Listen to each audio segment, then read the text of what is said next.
As you can see, we are back at home now, and I have spent the morning brush cutting with the Strimmercord, the tea tree in the Grevillea garden. I'll spin you around and show you. It wasn't without drama in the sense that I hoped the new brush cutter head would solve all my problems and fix the things I was having to compensate for with the old one, such as only being able to open it with the use of a screwdriver and not being able to self-thread it, which is one of the selling points of this head. Neither of those things proved to be true, so what I've had to do is swap out a part from the new one onto the old one and revert back to the old one. So I thought I'd mention that because, you know, Husqvarna is not cheap and I sort of expect better. So with the new one, I was unable to get it open without the screwdriver as well.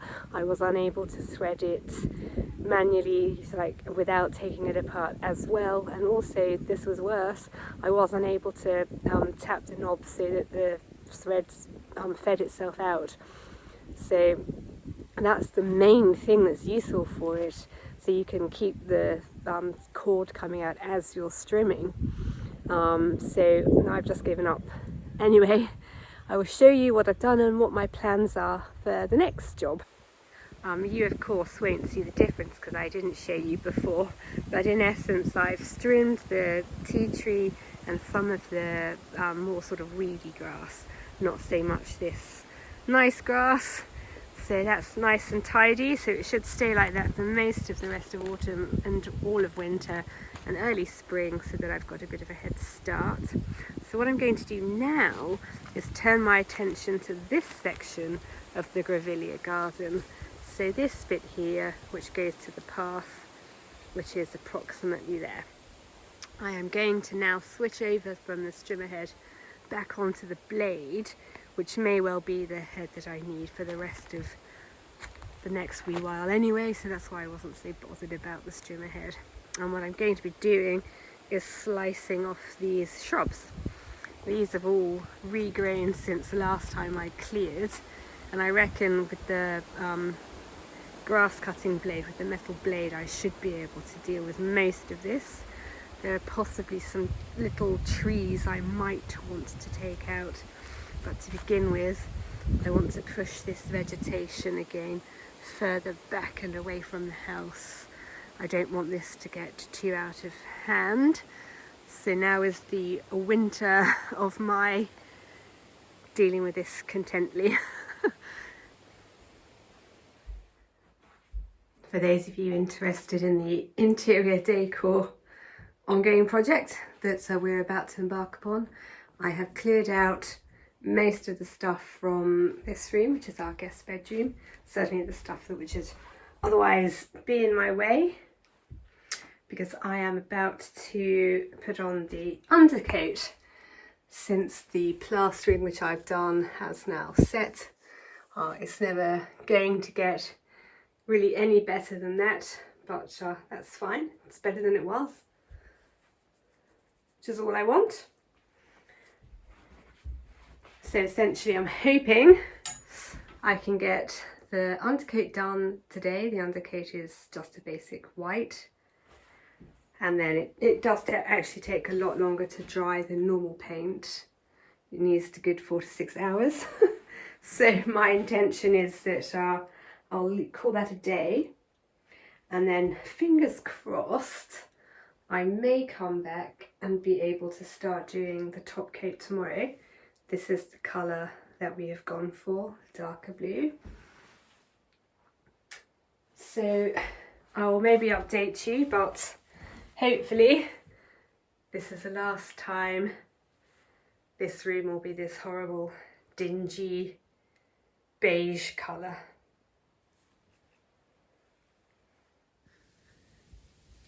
Here we are then. Quick update before I call it a night. Doesn't that look so much better? So much fresher and cleaner and crisper.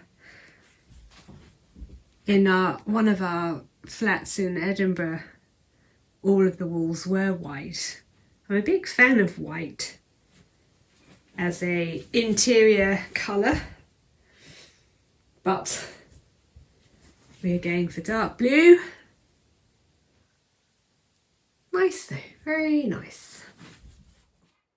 It's a lovely morning, not being sarcastic. I love this misty autumn vibe. So I'm just explaining that what you're about to see might be a bit tricky because it's a bit on the dark side.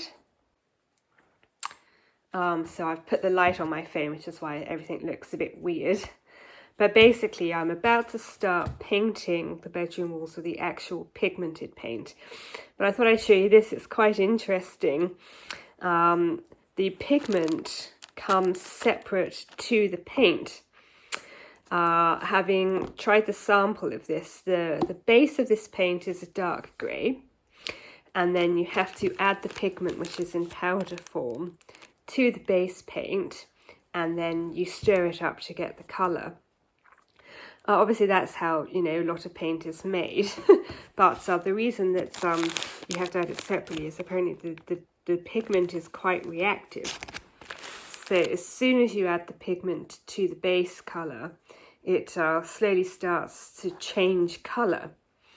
And so the recommendation is that you try to mix the colour and paint it all on the same day before it's had a chance to change too much.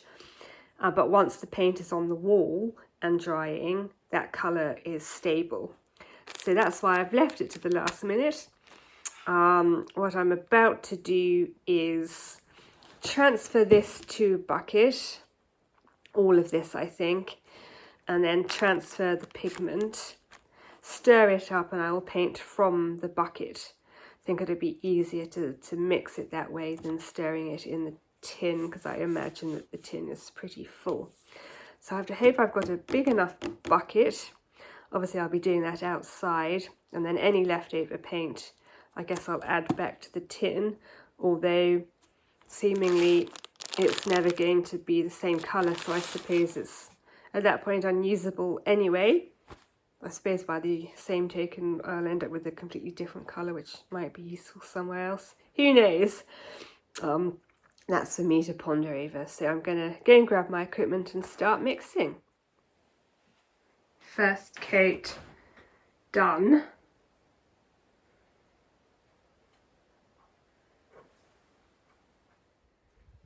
This is my pile of brush cutting debris from this section of the Grevillea garden behind the house. So sort of this portion to the path, it got a bit out of hand. I'll at some point add this to the bonfire pile. It's looking much better. I have left some of the trees.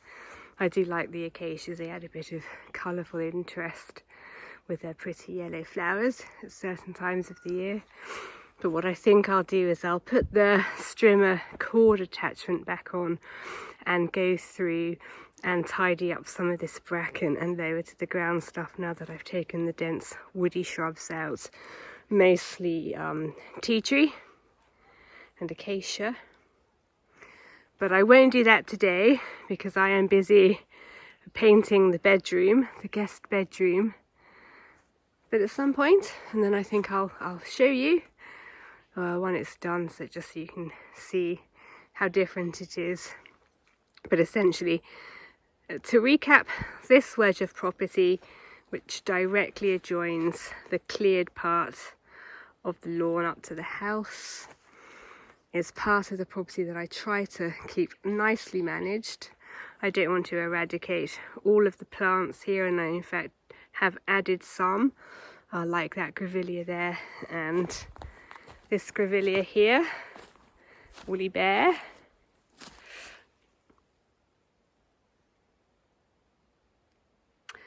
But what I don't want is for it to get too out of control in terms of the fire load on the ground, and bracken does burn quite ferociously. So I'm thinking if I strim it out now, we're in late autumn, that'll give it a good few months to sort of break down so that it's less combustible, hopefully, come summer. I'm going to go and carry on decorating the guest bedroom.